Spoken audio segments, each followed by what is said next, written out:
As you can see, everyone's still taking mask wearing very seriously here, which is definitely for the better, despite there not being any active COVID cases at the moment in Vietnam. And we've just got here, and I've already made a big mistake when I was checking in the wrong name for Nhi. And that's because Vietnamese names are backwards to English names. And when they have two middle names, I might as well just give up and let her do it next time. Anyway, our flight's about to leave, so we'll see you on the other side.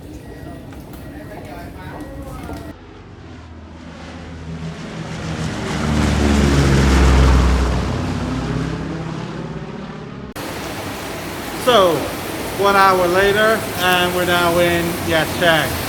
And as you can probably tell, it's pretty wet and it's pretty cold. Well, cold for Vietnam anyway. 23 degrees, actually quite nice and mild. However, when we left Saigon, the rainy season had already finished, done and dusted. Unfortunately, we just found out that the rainy season in Nha Trang lags behind for 1 more month. So this doesn't bode particularly well for the rest of the holiday.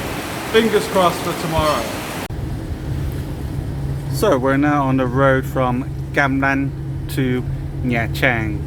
And the airport actually isn't right next to Nha Trang. Rather, it's about 25-30 minute drive away. But if you get in a taxi, it's only about 400,000 or a very reasonable $17.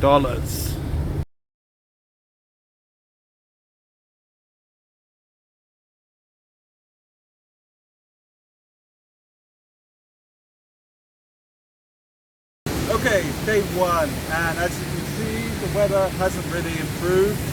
Kind of reminds me of England's grey, overcast skies. Managed to rent a bike though, and you can pick these up for about 150, 200,000 a day. So finally get around. So let's go and explore.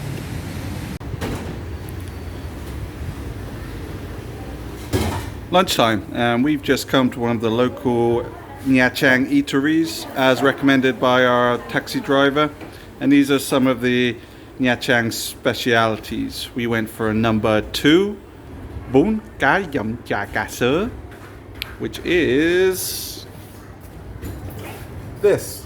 So in here we've got some jellyfish, some vermicelli noodles, all in a soup. So let's see what it tastes like. So we've got this. This is a chả cá, which kind of means like processed fish. Quite chewy, quite nice. This is chả cá sớ, so this is like the processed jellyfish.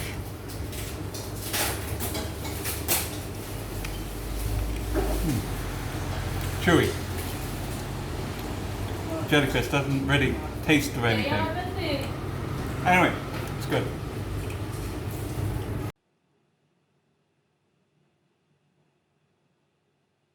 First stop, Third Waterfalls, but first we need to cross this road without being smashed into oblivion by a truck like that. So wait for it, go, go, go.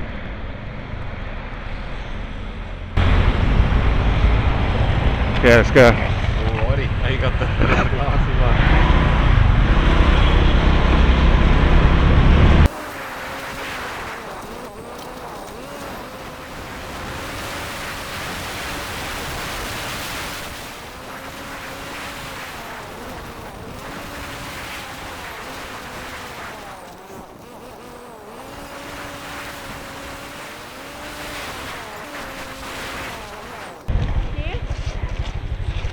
I think so, he's giving us a ticket. Hey, oh!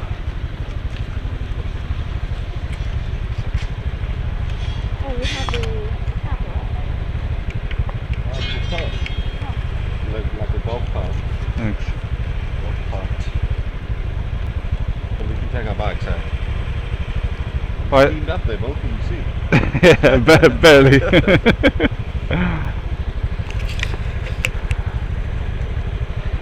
Yeah, so we just park up here, yeah, somewhere. And here we are at the base of Baho hiking trail. Looks to be about 45-minute hike up to the 3 waterfalls at the top. So let's get going.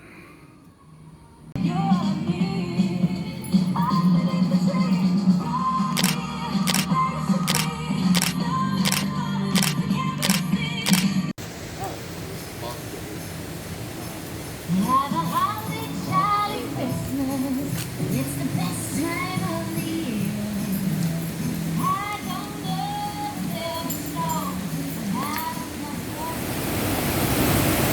but Waterfall 1 out 3, an easy hike, and we are greeted by a rickety bridge spanning rapids you just as soon as not want to fall into. Yeah, that bridge doesn't look particularly safe, but let's watch Dan brave it, and if it collapses, we won't follow. You want to give the bridge a go, Dan?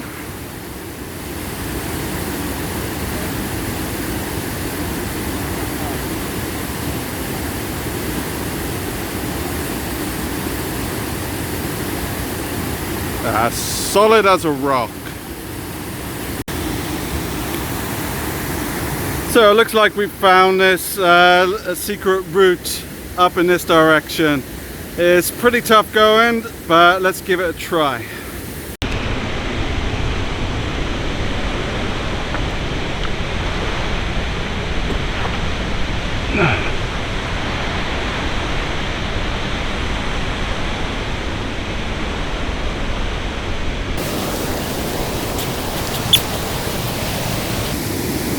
After a grueling 45-minute climb, we finally got up to the Third Waterfall, which is kind of more of a rapid, a series of mini waterfalls, but still pretty impressive.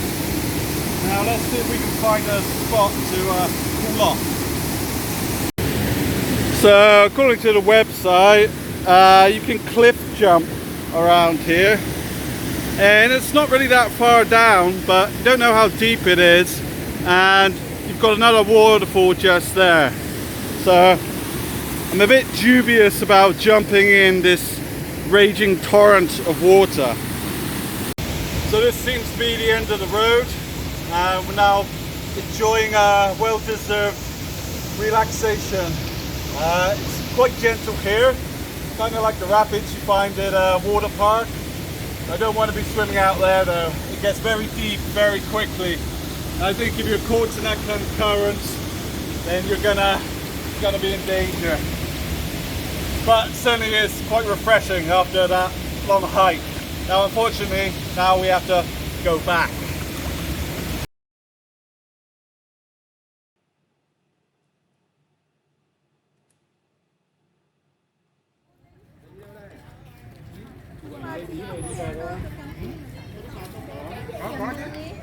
Đi vào đâu em? Đi vào trong đây xong rồi em mượn cái áo đi. Taking this excursion to Tháp Bong Naga. Tháp means tower in Vietnamese. And if you look up there, you can see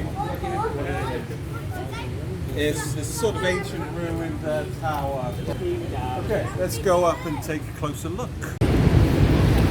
Originally built in about 800 AD, these main towers here were built as places of Hindu worship originally. As you can see up here by this Hindu god or goddess here. But these days they're now places of worship for Vietnamese Buddhists. So it will go in here. This is the main northeast tower, and go into pray to Buddha.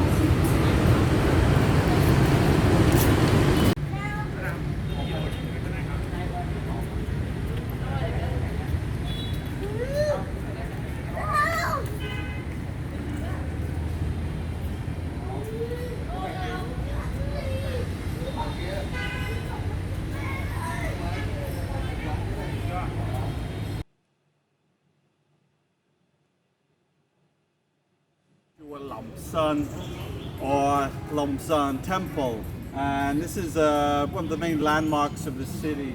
You can see it up here. You can generally see this from anywhere in the city. And this is just one of many famous Buddhas you can see all over Vietnam.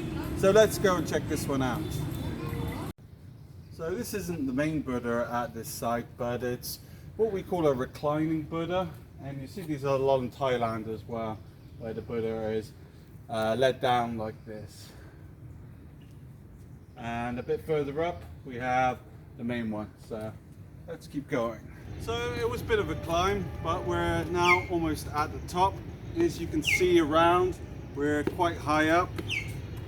And if we look this way, you can see the main attraction. And here we have Buddha.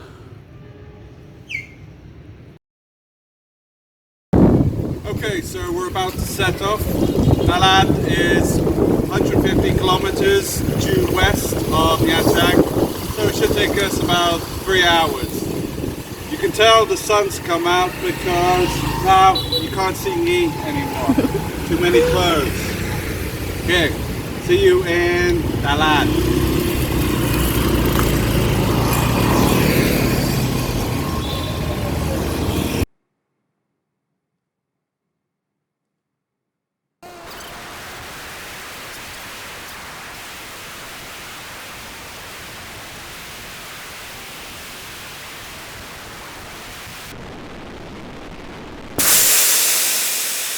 So we just hit a massive puncture on the road. Pretty scary actually, almost lost control. I managed to stop though, and as you can see the back tire is completely flat. So thankfully there was a local guy nearby that helped us out. So the locals said that stretch of the road is quite dangerous. I think we must have driven over a very sharp rock or something. And to be honest, we were pretty lucky that there was a repair shop nearby. If this has happened up in the mountains, I think we'd have a bigger problem on our hands.